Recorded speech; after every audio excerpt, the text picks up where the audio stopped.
축복은 시련이라는 포장지에 쌓여 다가옵니다.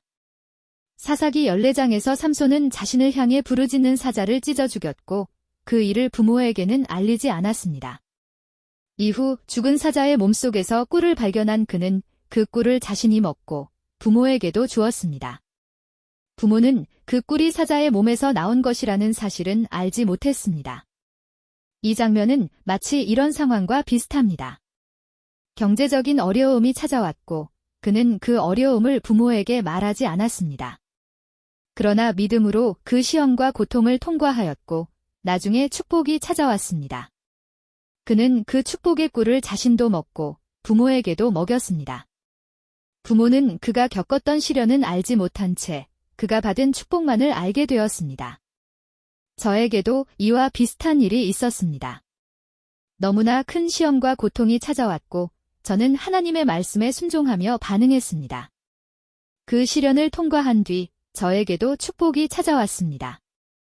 부모님께 그 축복의 이야기를 전했지만 그들이 아신 것은 축복의 결과뿐 그 안에 담긴 고통과 눈물, 믿음의 싸움은 알지 못했습니다. 사사기 14장 14절 말씀에는 이렇게 나와 있습니다. 먹는 자에게서 먹는 것이 나오고 강한 자에게서 단 것이 나왔느니라. 여기서 먹는 자는 사자를 뜻합니다. 사자는 곧 사탄, 시험, 고통과 고난을 상징합니다.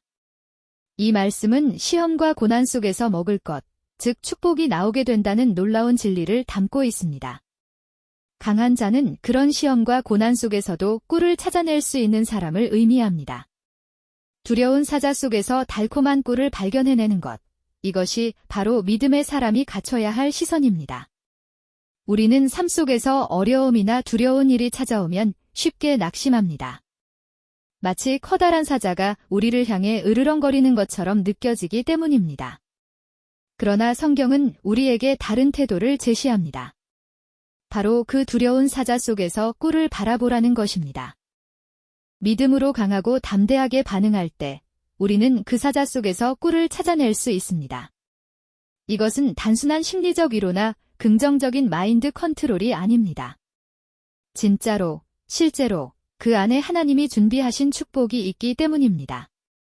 하나님은 종종 축복을 시련이라는 포장지에 감추어 우리에게 보내십니다. 우리는 그 포장지 때문에 낙심하고 좌절할 수 있지만 영적인 눈을 열어보면 그 안에는 상상할 수 없는 하나님의 선물이 숨겨져 있습니다. 사사기에서 나온 사자의 시체 안에 꿀이 생긴 것은 사실 상식적으로는 불가능한 일입니다. 죽은 동물의 몸에서 꿀이 생긴다는 것은 자연 법칙으로는 설명할 수 없는 기적입니다. 하지만 하나님은 우리의 상식을 초월하시는 분입니다. 이 영적인 원리는 에스더의 이야기에서도 확인할 수 있습니다.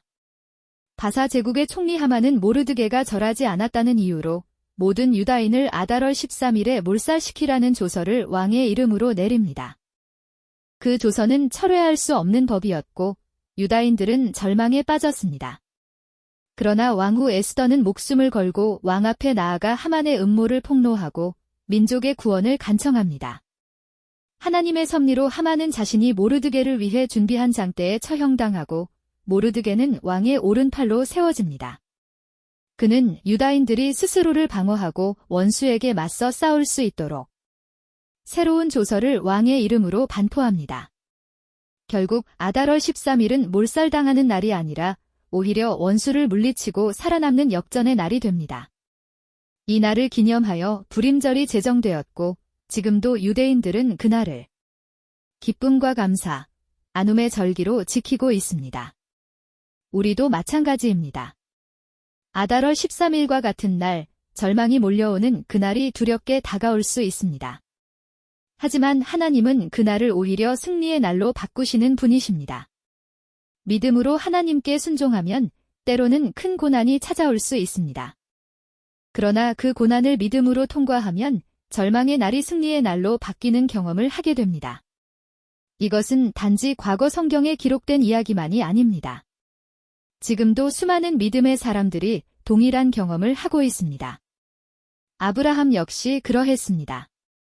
하나님은 아브라함에게 오랜 기다림 끝에 얻은 아들 이삭을 바치라고 하셨습니다. 그는 25년간 기다려 얻은 독자였기에 그 명령은 말 그대로 죽을 만큼 고통스러운 일이었을 것입니다. 아브라함은 3일 동안 모리아산으로 걸어가며 수많은 생각과 고통을 견뎌야 했습니다. 의심도 들었을 것이고 몇 번이고 포기하고 돌아가고 싶은 충동이 들었을 것입니다.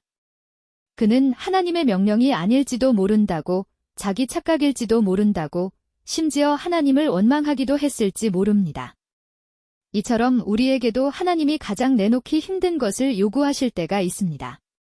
그때 우리는 마치 벼랑 끝에 몰린 사람처럼 느낄 수 있습니다.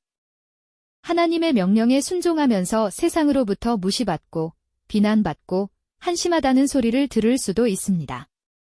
모르드게가 하만에게 절하지 않아 민족 전체가 위험에 빠졌을 때 많은 유다인들도 모르드게를 원망했을 것입니다.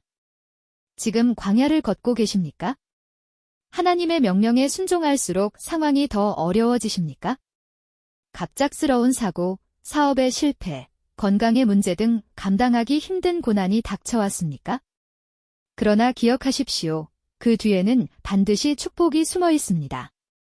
믿음으로 반응하십시오. 담대하게 나아가십시오. 그 안에 반드시 꿀이 있습니다. 우는 사자처럼 우리를 향해 부르짖는 두려움 앞에서 믿음으로 그 사자를 찢으십시오. 도망치지 마십시오. 믿음의 길을 포기하지 마십시오. 시련과 고난 안에는 반드시 축복이 숨어 있습니다. 영적인 시선으로 그 시련 안에 있는 축복을 바라보십시오. 하나님은 고난이라는 포장지 속에 축복을 감추어 우리에게 보내시는 분이십니다. 우리는 그것을 믿음으로 풀어내야 합니다.